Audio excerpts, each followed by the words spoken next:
computer vision. Computer vision is a type of AI that allows machines to see and understand images and video.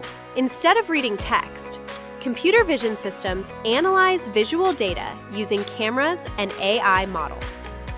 They look for patterns to recognize objects, identify colors, track movement, and understand what's happening in a scene.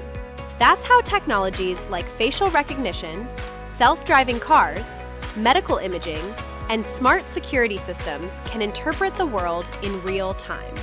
In education, computer vision allows students to work with real visual input, turning what a camera sees into something they can analyze and use.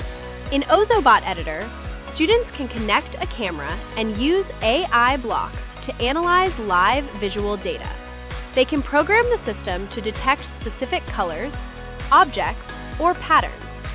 Then trigger actions based on what the camera sees. For example, if a certain image is detected, the robot can move, light up, play a sound, or display a message. This shows how visual data becomes programmable logic, turning camera input into coded output. Explore how AI and coding work together in Ozobot Classroom.